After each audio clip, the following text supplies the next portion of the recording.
Hey guys, welcome to another episode of Behind the Console. It's Dot and Derek. and we are here to get another episode going. So let's get it going. Let's get it started. Let's get it popping. So today we wanted to discuss analog gear and we wanted to discuss plugins, the comparison between the two of them. Because today there's emulations of Outboard gear coming out every month. So we just wanted to discuss, is one better than the other? Is analog gear dying? Especially with the newer generation of producers and engineers. So I guess we could just start. So in your opinion, what do you think? Do you think today analog gear is not as popular or is slowly fading off with the newer generations of engineers? I think it's a good question. Yes and no. So I think gear is only getting more and more expensive. That's the number one thing. So I think it's the entry level to get gear, like a hardware gear, is much more than what it used to be. I guess accounted for inflation as well. I mean, man, even like I remember where, let's say API 2500. It used to be exactly $2,500. I think 22 actually. Like 22.99, right? Right now, the same one is 4,500. Damn, that's crazy. You Well, know? you have that, right? Yeah. But I didn't pay that much. Yeah, because you bought it a while ago. Yeah, I think I paid 3,000 for it. But didn't you say you're looking to sell it? I was thinking about it, but then I was like, I mean, I'm used to it. It's not like it's bad. Like I still like it. Yeah. And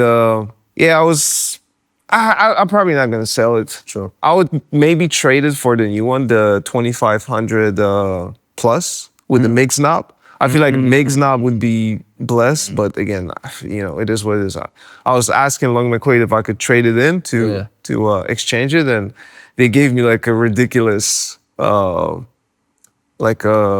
buyback fee.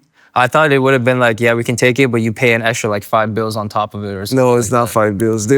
They basically said that they would have given me, I think they said 18 or 1900 for it. How much is the new one, the Plus? 45. Oh my God. So you had to spend another 2,500. Yeah, so it's like buying another compressor. But anyway, not worth it. I'm going off topic. I think the entry level is higher. There's definitely people. I feel like yes and no, because I see a lot of guys, especially the guys that are a little bit more advanced, than what the beginners are. The most popular pieces would be SSL. With Fusion, a lot of people get Fusion. They get the 2-bus, Bus Plus, whatever it's called. So again, it's like SSL is not the same SSL that it used to be, in my opinion. It's not the same, even though I guess Peter Gabriel still technically runs it, because they just dropped a new console, and I saw him, he was presenting it and stuff. I think, yes, maybe people are just buying different pieces, but also at the same time, there's plenty of people that just mix in the box. Yeah. There's even big engineers today, like for example, Jason Joshua says he's fully in the box. Yeah. But again, I think like he says he's fully in the box, but I'm pretty sure he still runs his mix through the SSL. I mean, again, it's like probably, but you don't know how he gets his files too, right? Yeah. Maybe it was already printed, or maybe it went to something. You never know. Yeah, and there's even like Mixed by Ali, like he doesn't necessarily use any outboard gear, but he uses the SSL basically as a summing mixer for all his mixes, right? So you're still getting that analog sound, that warmth, that punch that you would have in the SSL without necessarily using outboard gear. So I guess they're kind of like hybrid setups more so than just strictly in the box. Yeah, for sure. Yeah. But there's also, like, I think today, in my opinion, I think it's definitely not as popular as it used to be, especially considering what you mentioned, the higher barrier to entry, just to purchase these certain gears. But you do have, Warm Audio. You do have, I think it's called Audioscape, making the emulations, the 1176. You said warm up. The 1176s, the 2As, the 1073. Please stop. My stomach hurts when you talk about these guys. So what's your opinion on Warm Audio and these other companies who are making these emulations I mean, of real look, I'm gear. partially joking. It's like not everybody can afford the top of the top. So I get it. Doing the emulations and I feel like the biggest issue for me with those warm audios and everybody else. And again, is not I'm not even trying to diss because like there's a market for it and it works.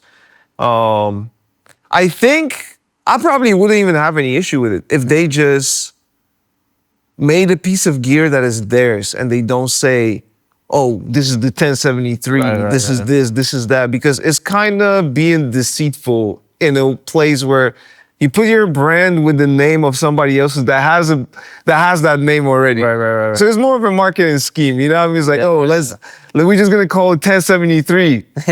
Look, 1073 is, $4,000, $5,000, but we're gonna give it to you for a rack. Yeah. So I feel that. so then when people see it, they like 1073, they can compare it. It's like, oh, it's the same thing. It looks the same, has same knobs. Obviously, the quality of the build might be a little bit different, but visually it looks the same. You can't, especially if you're just starting, you don't really know what you're doing, it looks the same to you. Yeah. The only difference is going to be the name of the brand, right? Yeah.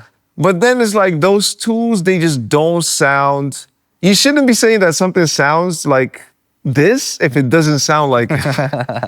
Yeah. You know what I mean? Because it's like, it's a very bold statement to say, it sounds exactly like that. Yeah.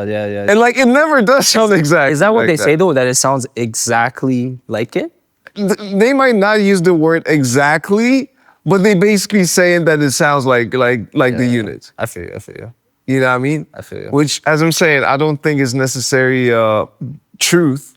You had the no, or maybe it was John who gave it to you. He gave you the 2A. Was it the warm audio 2A? No, that was mine. Oh, that was yours. 1176. That was 1176. So okay, so compared, because you also at one point you had the blackface. Yeah. Right, because you had it from Longa McQuaid. Yeah, right? John gave me the stem audio. STEM audio. That's what it was. Yeah. So then, okay, so when you're using these different pieces, like what did you notice was the difference between the warm audio one and the actual UA? I mean, look, I got the MC77, which is technically, I wouldn't say emulation, but it's like, from what I know, the just a little quick breakdown. So MC77, apparently the guy that created that one, he's one of the OG guys that was working on the original 1176. Sure. And he was like, I'm gonna fix it up to like tweak the imperfections that I didn't like in the other one. So technically it's like, it is based off 1176. But it's not the 1176. But it's not 1176. It's called MC77. The fundamentals of it looks like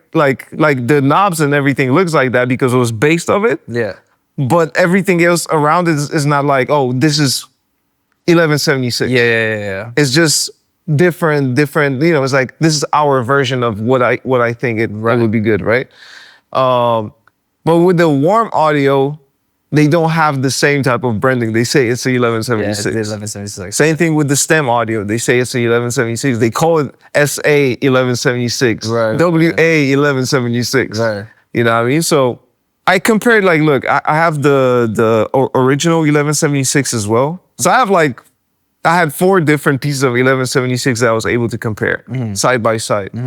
Original 1176 has its own, feel to it. I'm not even gonna break down the characteristics of the sound, but they don't sound the same. You know what I mean? But is it off drastically or is it Drastically? Oh, so it's not even close. Like compression on sonically, I personally prefer MC77. Okay. I'm not saying it's better than 76. Over the 76? Yeah, I'm not saying it's better. I'm not saying it's worse. Yeah. I just prefer it. Okay. Because it feels like I can control the attack and release feels a little bit more controlled. Okay. It has a little bit more. It's a little bit snap. I don't know if it's snappier is the right word, but it's like I feel like on 1176. Sometimes the attack and release is very like unpredictable. It's like you push it slightly. It just hits so hard. The meter flies. Exactly. Yeah. So it's like it's very, very fragile when it comes to numbers. With with the MC77, you have a little bit more space. For sure. You know what I mean? So that's why I like it. I prefer it for that reason. Sonically, they sound different. there's similar character about them, but 1176 feels a little bit warmer to me. Feels a little bit rounder. MC77 feels a little bit more transparent. Still has a lot of color, like still does this thing, but like it doesn't have the same roundness Right. as 1176. Stem audio, it was the blue face. It sounded good. Look, I'm not gonna say it sounded bad. It sounded good. It just didn't quite sound like 1176. It's much thinner. Much thinner. Yeah. Okay. So it kind of has its own thing. It has its own thing. That's why you're saying like it makes sense to just categorize Yeah, it as a warm audio piece of compressor. Exact. If they called it Stem Audio 88, Yeah. looking like 76, I'd be like, okay, it's just another like, you know what I mean? It would make more sense. Yeah, I get what you mean. Same thing with warm audio, the WA76. It's not terrible, but out of all of them, the build of it, the quality is the worst. The build, everything is plastic. Like, you know, it's a small, like with the 1176 with the MC and Stem Audio is metal. Oh, okay. I mean, all of them are metal, but like warm audio, I think there's like a plastic something in the bag or something. like it doesn't feel heavy.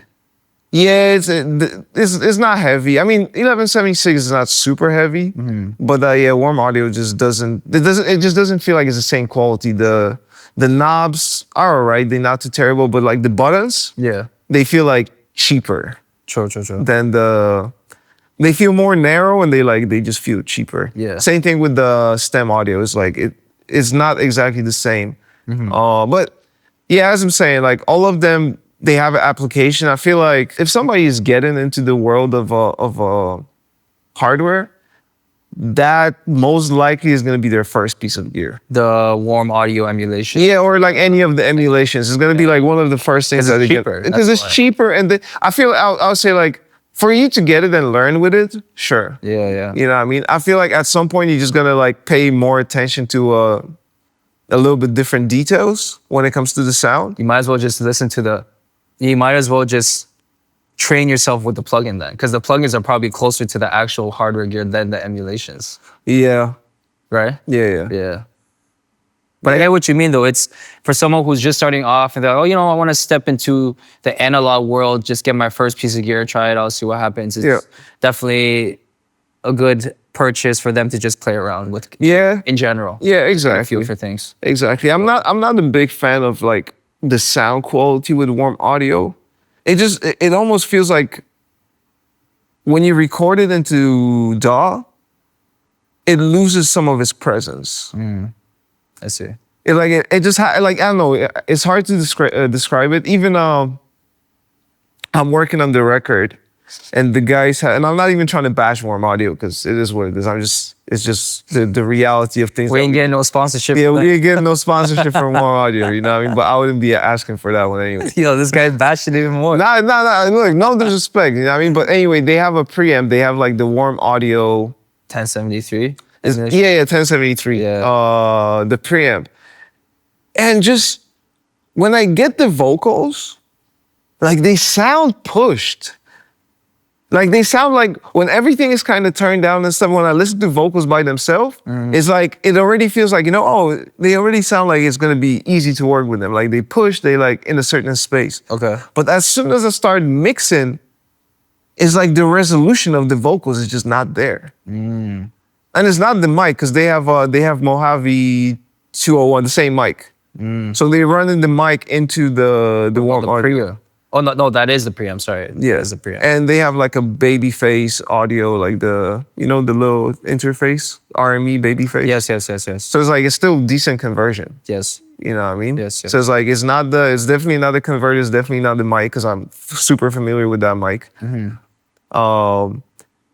And then I have to push the mix to like crazy levels. Just to make vocals feel like they are sitting in the like in your face. Limited RVox, saturation, And it everything. still doesn't put the vocals in that space. With Manly, I mean, with the setup that we have with the proper conversion. Yeah. You know what I mean? It's like once it's recorded a certain way, even when you just do a quick bounce, turn the vocals up, put the limiter on the thing, the vocals still sound up front. You already know where the vocals are. Yes. You know what I mean? You don't really need to do a lot to make them sound a certain way. For sure. With that, and like, you know, with that setup, it's just when everything is muted, like when just vocals are soloed, everything is fine. No issues. It still sounds good. It sounds decent. Maybe it's lacking a little bit of, you know, a little bit of this and that, but like it still sounds all right. But as soon as the instruments come in, everything just ducks down on the vocal side. I'm not gonna lie. Sometimes and you know, there was like, you know how Jason Joshua, he got a lot of, not hate, but there's like a lot of controversy. Everyone was like, yo, why is this guy using CLA vocals all the time on his vocal bus? I can't lie. Sometimes when I have a vocal that doesn't feel like it's present enough, when I throw on the CLA vocal and I just use the push or the spank section, it actually really pushes that vocal forward and it helps it a lot. Sometimes I use it and it actually does like Fair enough. its job. I think with those type of tools though, if the vocal is already pushed, then you don't need it, yeah. and it's like you're trying to push it more with that, then you're gonna just over push it. For sure. You know but what it's I mean? for like the vocals where you get a recording from someone else. Like for example, I got this vocal the other day. These guys came to the studio, he brought the stems. I didn't even ask him what microphone he used, but I could tell it was like, bro, it was like the vocal felt like it was like this big. And I just remember the beat, it was like this trap beat. It was like a babyface Ray type beat, and the bass was just going crazy. Like the melodies and the back were just so in your face, and I just had this small little tiny vocal right there, and I was just like, bro, this is like, it's gonna take me so much. Did you gain to stage get, it or no? Yeah. I pushed it up. I threw an RVox on it. I even put a decapitator, added a little bit of distortion on it, and then I threw the CLA vocal, and I just pushed that shit, and it helped. It got it to the front. Yeah, for sure. If the vocals are recorded really low, 100%, you gotta do a lot of stuff to them to make them pop. But I guess going back to the original question, do you think plugins will ever replace analog gear? Do you think they'll ever, say for example, hypothetically, 20 years from now, right? Do you think hardware gear is just not really gonna be a thing anymore? I mean, in my opinion, plugins already replaced the hardware. You know what I mean? Like, that's just the reality of things. If you go in, 30, 40 years ago, there was no plugins. Yeah. You know what I mean? It was just the hardware. So it was a very different world of audio. And again, back then, not anybody can just put Pro Tools on their computer and make it work, right? So I feel the studio as an institution, it definitely shrunk into much smaller scale, where realistically, if you have you have a computer, you have a good pair of headphones, some good interface, and you know what you're doing, you can make a nice mix just in the box. For sure. You know what I mean? I agree. You can definitely get good mixes in the box, but I still do feel like, and we've talked about this before, where it's like, even if you buy a piece of gear, even if if each piece of gear gives you that like extra 1 or even 2% improvement or extra sauce, I still think it's worth it. No, look, I'm not saying it's not worth it. I have a lot of it, so it's like it's definitely worth it. If it's gonna be in 20 years, it's gonna be around. It's just gonna be in a little bit different form. Yeah. All the tube tags are probably gonna be $15,000. Yeah. All the other gear, like, things are just gonna be much more expensive in 20 years. I mean, even right now, if you want to get like a vintage, whatever, U87 from 90s, you're gonna double the price, right? So the vintage U87s are saucy though. I think they're way, way better than the AIs. Yeah. Or there's the AI one models, right? Yeah. I think they're way better. Because I remember the Orange Lounge has one. Yeah. And I remember I asked them, I think they said it was from the 80s. Yeah. And I remember when I used it with I don't remember if it was a 1073 or a 1081, but bro, that mic was nice. Like, I don't know what they did to it, how they used to make it back then, but the way they made it in the 90s and the 80s, bro, it's different. Different electronics. It's different. And I think it's just, those are different times. I guess even when it comes to the business of music, it was very different. So they were producing them probably in the smaller amounts. They weren't like pumping microphones like they're doing right now. Yeah. Right? And nowadays it's all about just profit. You know what I mean?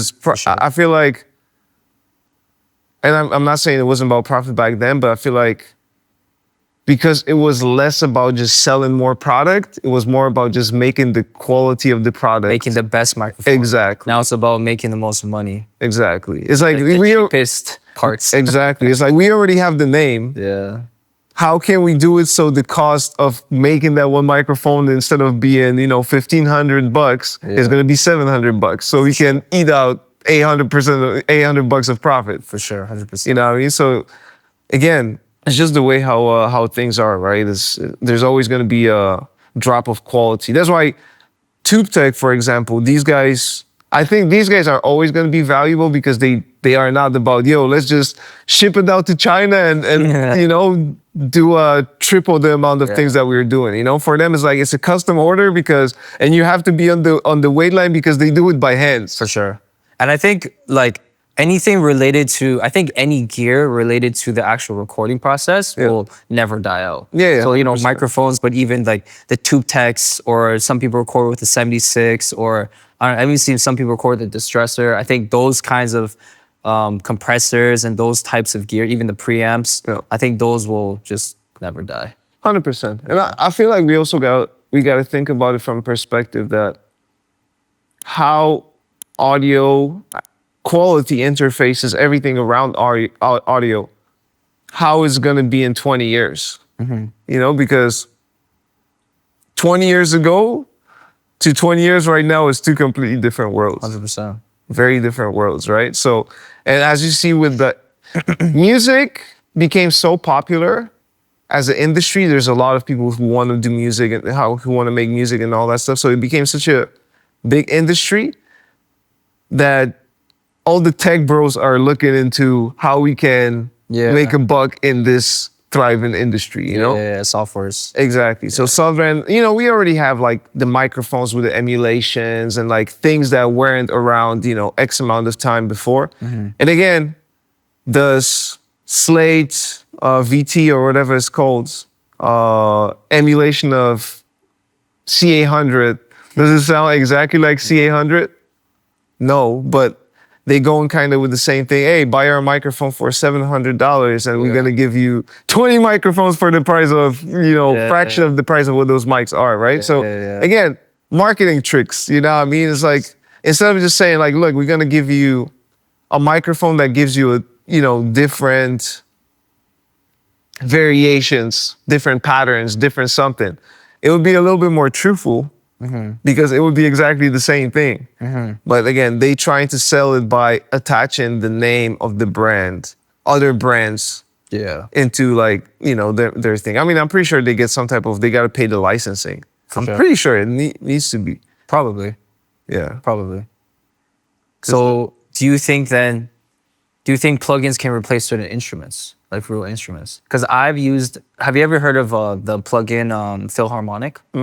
I remember when I was making beats like every day, I remember I was using Philharmonic, and the strings and the horns they used to have on that plugin are so realistic. It's crazy. Like they legit sound like real instruments.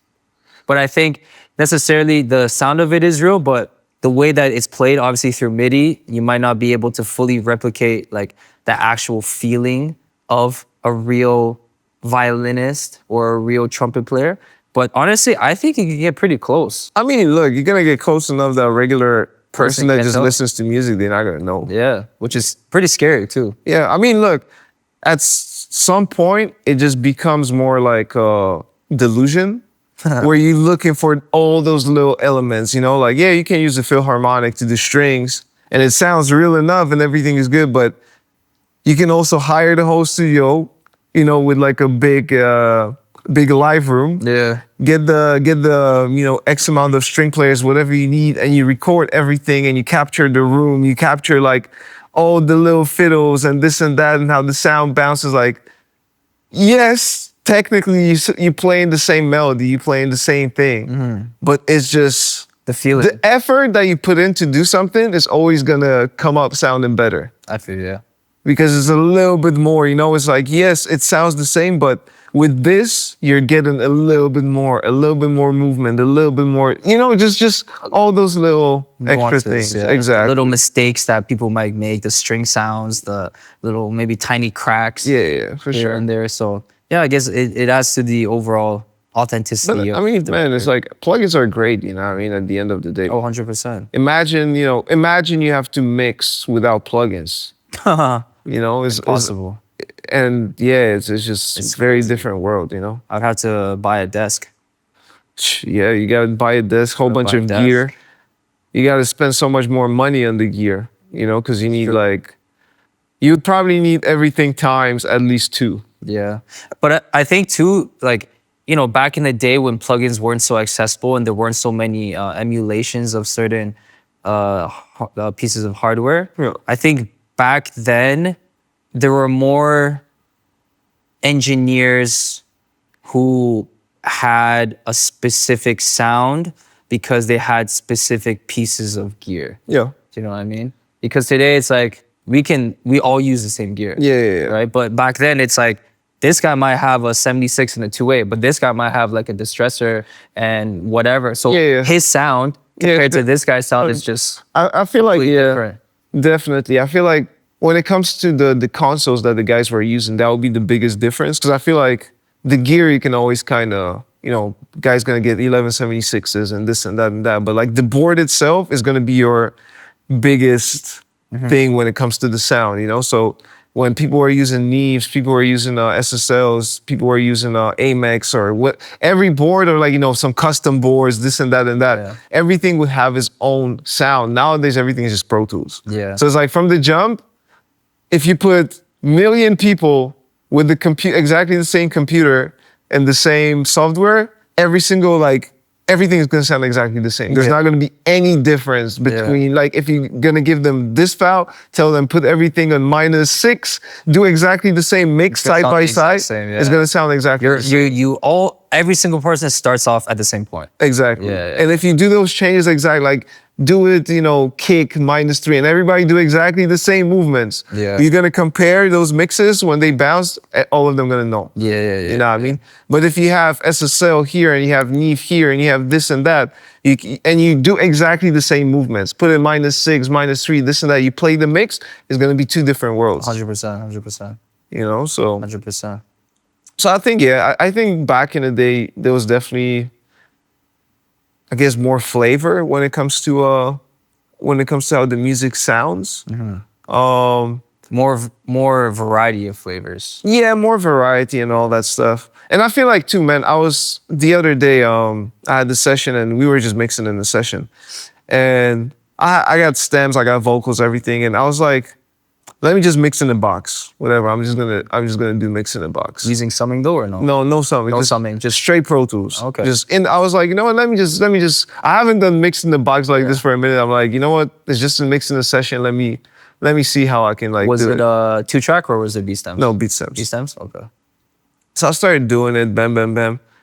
And I hit the brick wall. I'm like doing the things and I'm like, yeah, it's there, but it just sounds boring. You know what I mean? But again, it's like I'm so used to hearing things certain way Yeah. that it's like because I did everything in the box, and even though I'm trying to recreate those things that I hear in my head, they just not happening. And it's harder for you to achieve it because Yeah, it's you're not using that gear that you normally would use. Exactly. So it's like I'm like, oh, I need to do this, but I'm like, Oh, but I'm for me to do this, I need to do this. Yeah. But I don't have it right now, so what can I do? So I was trying to substitute it with other things, but those other things just weren't sounding. Weren't sounding the way how I had it in my head. So maybe that in itself is an indicator of the advantage of using Outboard gear. No, 100%. Look, Because like don't get me wrong, there's a lot of pieces of gear that have emulations, but there are also ones that don't really have it. Yeah, for sure. So for you to reach a certain sound, you actually need the gear. no, 100%. Yeah.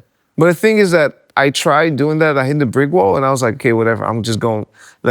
Whatever I had, I sent it back out to the thing. I was like, you know, whatever. I'm just gonna send it back out because I can't do it like that. Yeah. As soon as I put it in, I played the mix. I was like, whoa, it just sounds like it came alive. Yeah. I didn't even do anything. I just played it the way how I had. Like I just switched the outputs, played it, no other changes. Yeah. Immediately there was like the vocals pop.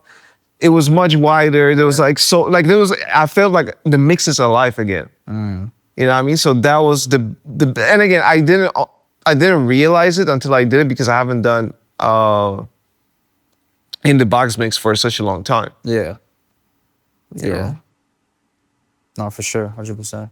So obviously you have quite a decent amount of gear. Yeah. What would you say is your top 3 favorite pieces? Like if you sold everything, Yeah. what are the 3, forget like converters and whatever. Yeah. What are the 3 pieces of gear that you would keep with you?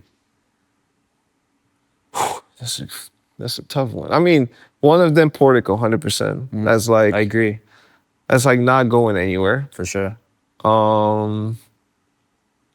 Second piece would be, I think the API 5500. Okay. That would be my second piece. Ah, man, the third one is hard, man. The third one is hard. Very hard. I feel like I know what you're gonna say. I would, and that's with a heavy heart, I have to choose that. With a heavy heart? Yeah, I would go with the tough one, man. I'm gonna say Bricasti. Bricasti? Yes. Really? Yes. Out of all of those, you choose a Bricasti? As a third one, yeah. Why the Bricasti though? Because I'm switching up my whole entire workflow, right? If I'm only keeping 3 pieces, Uh-huh.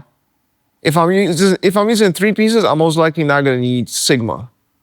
Okay, because you need the channels? You know what I mean? Because I need the channels. Okay. So But what about the sound of the Sigma and how you're pushing it?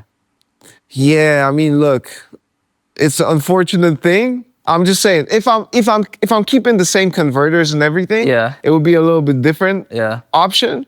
But if I'm thinking about, you know what, I'm on the go, I'm switching it to only 2 channels of the output. I don't have you know anything else to, no more channels, just 2 Okay. or 4 channels Okay. to go with. Okay. The reason why I would do that is because Sigma would be irrelevant when I only have 4 channels. Yeah. Fair The sound, yes, but it's just like I'm just wasting space at this point. I feel you. The reason why I chose Bricasti over Sigma or even Avalon is because if I have Portico and if I have 5500, the space that I can get with Bricasti is just, you can't replicate that. You don't think so even with 7 Heaven? It's close, but it's not. It's like, It's not worth it to the point where you would just pick something else and just use like the plugin for 7? there's just something about Bricasti that just gives you a little bit extra depth that 7 Heaven, very close. Very close. I did comparison side by side, exactly the same settings. Like, I've done it though. That one, there was one more plugin that was also Bricasti. That one was not good. That didn't even sound like Bricasti at all. Oh, it was a free one, right? Yeah, I think you showed it to me. Yeah. It was all right, but It's like the M7. something like that. Yeah, but it wasn't anywhere close. It was good if it was his own thing. It just wasn't. It wasn't Bricasti. Interesting. 7th Heaven is very, very close. Very, very close. Like, tails are a little bit different, but character is almost the same. I would say it's like 98 to 100. Oh wow, out that's of pretty points. close. Or maybe 95. Like, very close. The differences are very subtle. Right. But yeah, that's what I would choose. Okay. What about you? Out of the gear that you have? For me, I will keep the Portico for sure.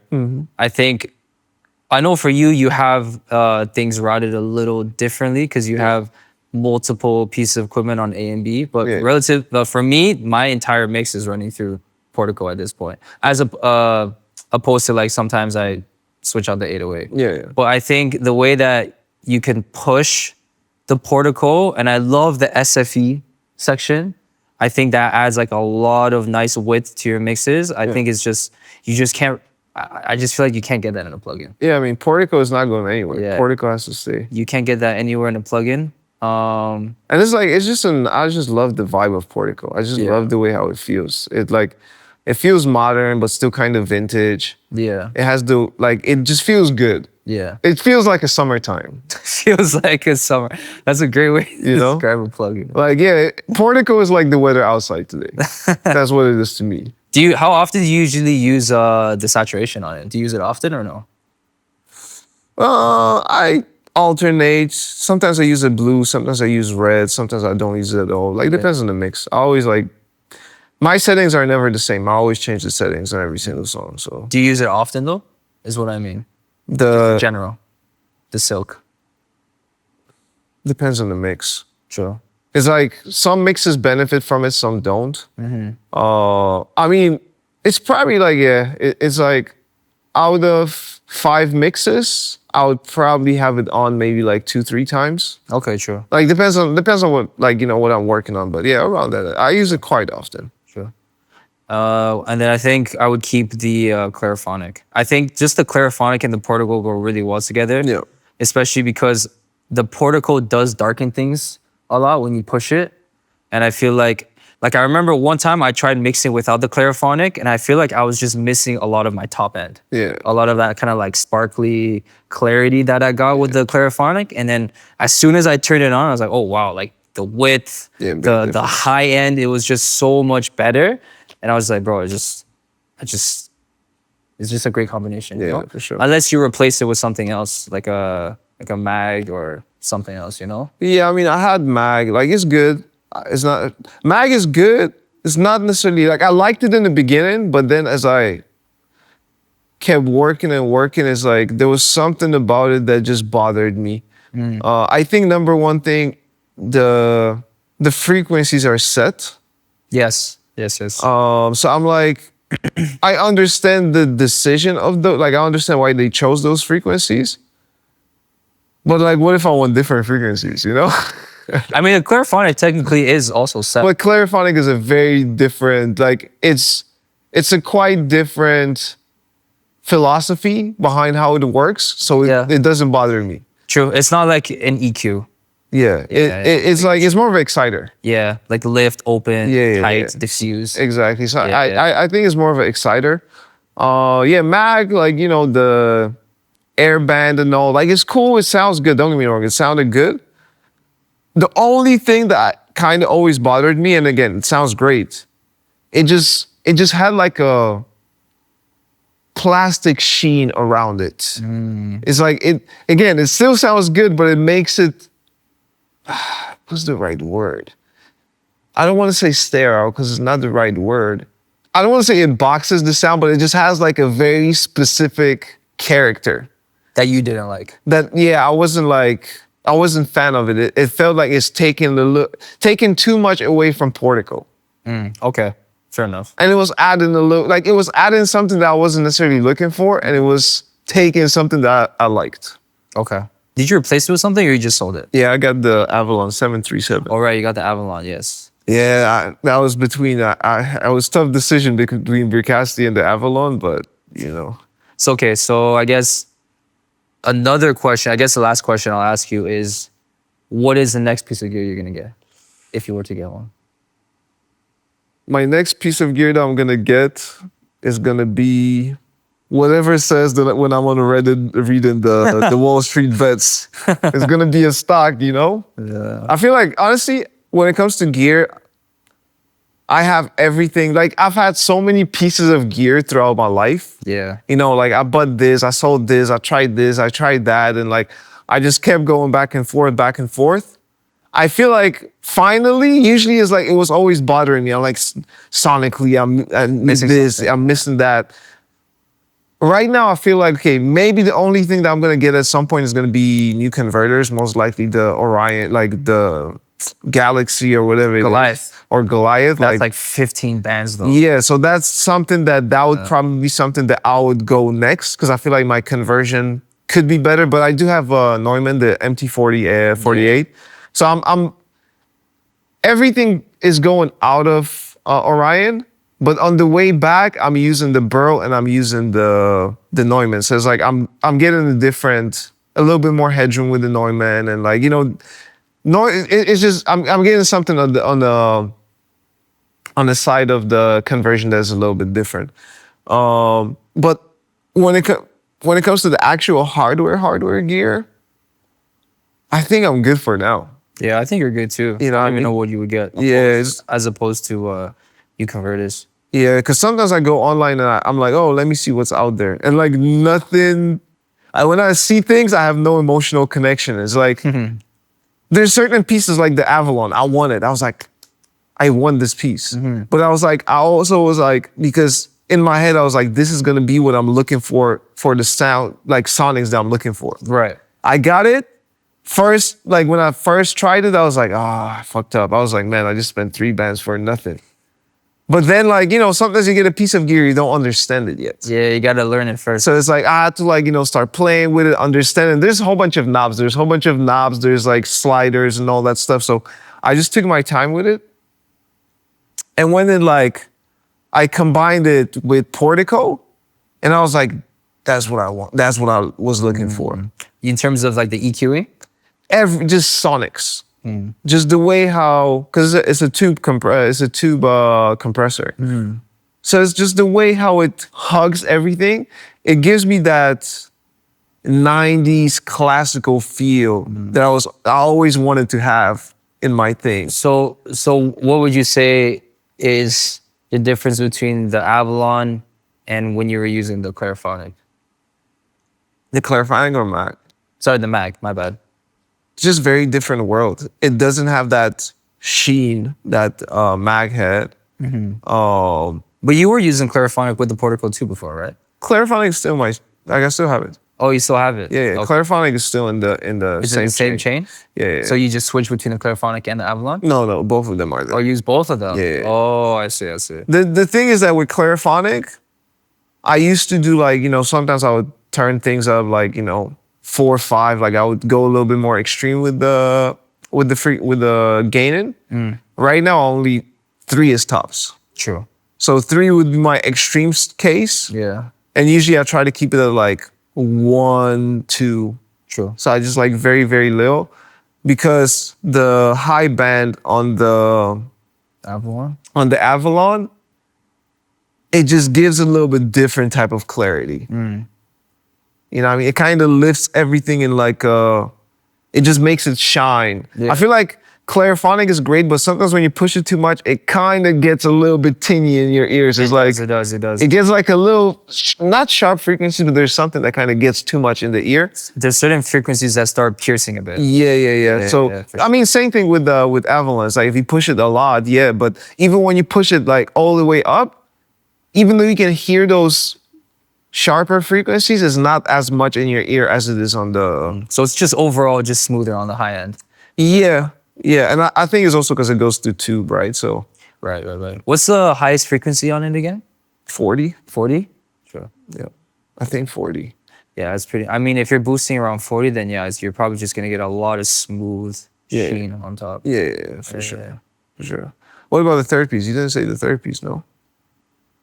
I don't think I have one that I would keep. Fair enough. Yeah.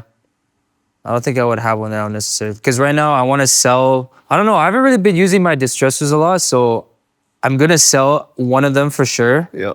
I still have my D box I didn't sell yet. I'm gonna sell that. And honestly, at the moment, I'm not too adamant on purchasing anything else. The only thing that I actually do want to purchase in the future is new converters. I think that would be a big step up from the Orion. So, and I'm probably thinking either like the Lynx or an Apogee. But I would probably have to do some tests.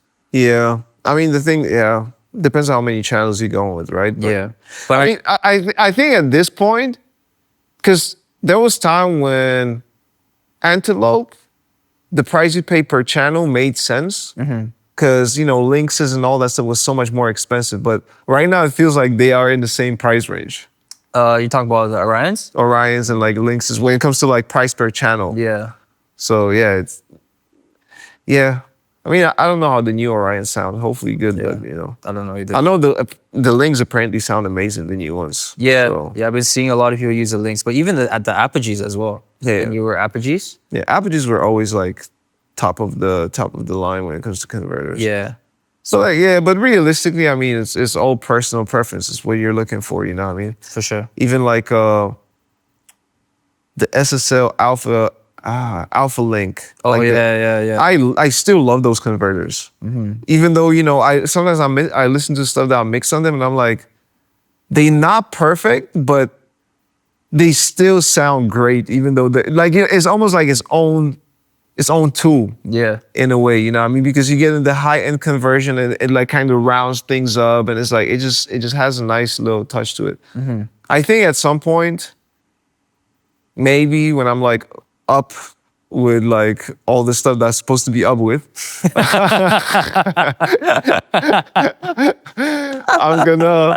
I would have different Yeah. converters and kind of like That's with hilarious. different things I would use, you know, maybe, oh, I want to route this to this converter. Just route this Yeah. here, Just have you know? them on deck. Yeah, just to have a little bit more fun, you know. what I That would mean? be fire. But I feel like if I'm doing that, it's just because I'm actually enjoying doing things and I'm having fun because it's not necessarily something that is financially beneficial because Yeah. it requires so much more time that you have to spend to do and like rewiring and this. Yeah. Like those type of when you're doing this is like you really have to, you're giving somebody your all. Like you love them. If Yeah. you're doing all those things, like, look, I'm doing all this, I love you. Yeah. You know, because it's it burns a lot and you know, most of the things that you do that way, you're not like, yeah, you're getting paid, but you're not really getting paid, you know? Yeah, 100%. 100%. So, But yeah, I think that's a good point to end it off. yeah, I mean, we've been talking for a minute, but yeah, that was a good little episode. I think we were going a little bit off topic, but it's still good. I'm not really sure we answered any of the questions I asked, but But you know what? We haven't seen each other in a minute, so it was just a good conversation anyway, you know what I mean? So, that's true. all right, let's wrap it up. But yeah, guys, thank you for tuning in again for another episode. As you know, again, every single week we're dropping episodes, we're dropping clips, we're dropping sauce, we're dropping games. So make sure you stay tuned. Make sure you're watching every single episode front to back. I'm gonna be making sure you guys do. I'm gonna be watching the watch times, so you guys better be on it. So yeah, man. Thanks again for watching. Till next time, next week. Till next week. Thank you. Yes, sir. All right, thanks.